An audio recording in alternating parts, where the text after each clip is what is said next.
So nandito po tayo ngayon sa earthquake simulator ng Feebox. Ito, makakatulong ito sa atin para malaman natin, maramdaman natin kung gaano ba kalakas ang mga intensity.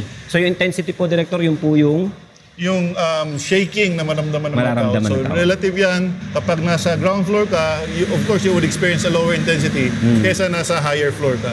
Ang mas madalas po naririnig ng mga kababayan natin, magnitude eh. That's right. Yung magnitude kasi, that would be the analogy. So the 5 wattage, that would be the magnitude. But the intensity, it depends on how far you are to the bulb. So the farther you are, of course, the less intensity of light that you would perceive.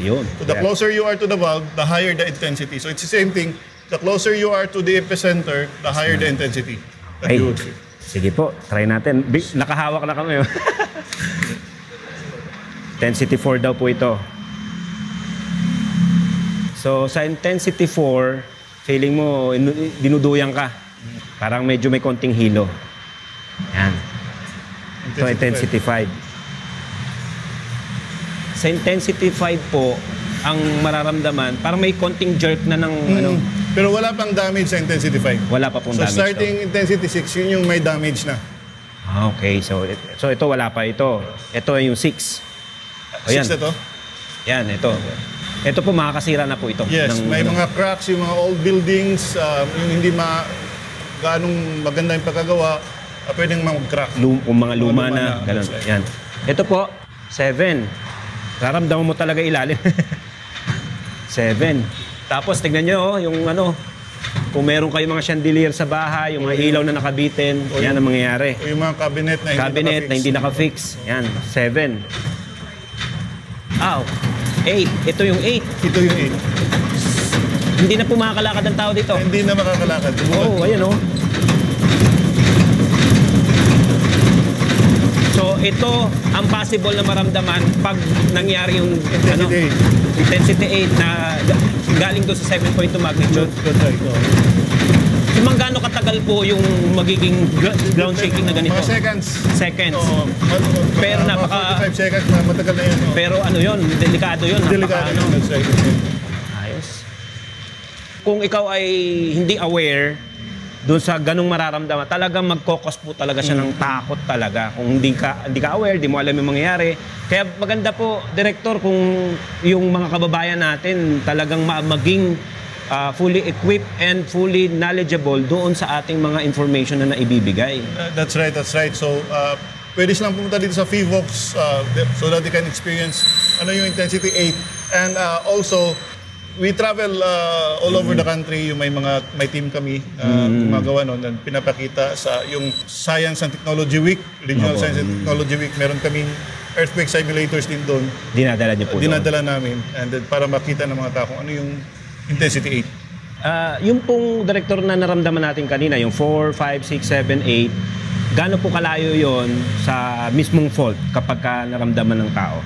Depende yan sa magnitude, gaano kalakas yung earthquake. So, kahit malapit ka sa epicenter, kung say magnitude 5 lang naman, pwedeng hanggang maximum intensity 5 lang or intensity 4. So, but the higher the magnitude is and the shallower the earthquake, pwedeng aabot ang intensity 8. And yung na-experience natin kanina, horizontal lang yun. Yes. Wala pang vertical component. So, kapag nasa malapit ka sa epicenter, may vertical component pa yan. So kanina yung nakuha natin, yung na-experience natin, horizontal lamang. But ideally, dapat may vertical component yan. If you are malapit ka sa epicenter. Yung lalim po ng magnitude, may ano rin po ba yan? May factor din yan. The shallower the earthquake is, the stronger the shaking, the higher the intensity that you will feel. Kasi kung malalim yung lindol natin, kahit sabihin pa natin magnitude 7, kung say nasa 100 kilometers naman yung depth, yung seismic waves kasi as it travels towards the surface, nagdi-decrease yan. So pagdating niya sa ibabaw, ay hindi na masyadong malakas. Pero kung shallow yung earthquake, shallow yung pinanggalingan niya, yung energy nun. Yung energy, yes, mabilis siyang umakyat and malakas pa rin habang nasa surface na. So yun po mga ka-lifesaver at sa mga kababayan natin, ako po na-experience ko siya mismo dito sa simulator ng Feebox, sa earthquake simulator nila. talagang kung wala tayong idea sa mangyayari, hindi tayo aware sa mangyayari, yung naramdaman ko po na 4, 5, 6, medyo mararamdaman mo na yung yung kaba, kasi lalo na kung nasa loob ka ng bahay, nasa loob ka ng gusali. Lalo na nung naramdaman ko po yung intensity 8, talagang maiisip mo na yung buong pamilya mo pagka nangyari yon. At gaya nga po yung sinabi ni Director, wala pa yung yung ibang movement.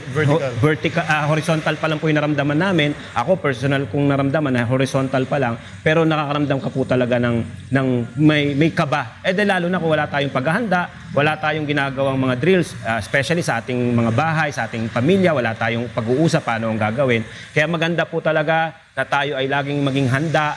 Wag nating isipin na malayo pa, wag nating isipin na parang hindi mangyayari or dahil may computation, malayo pa, taon pa, dekada pa, hindi po So kailangan ngayon pa lang, sabi nga nila, kahit sa rescue, kung ano yung taas ng paghahanda mo, yun din ang taas ng survival mo. Kaya lagi po tayong maghanda. May nangyayari man o wala, mas maganda na nakahanda tayo kaysa magulat tayo at mangyari pa sa atin yung hindi inaasahan dahil hindi tayo nakahanda.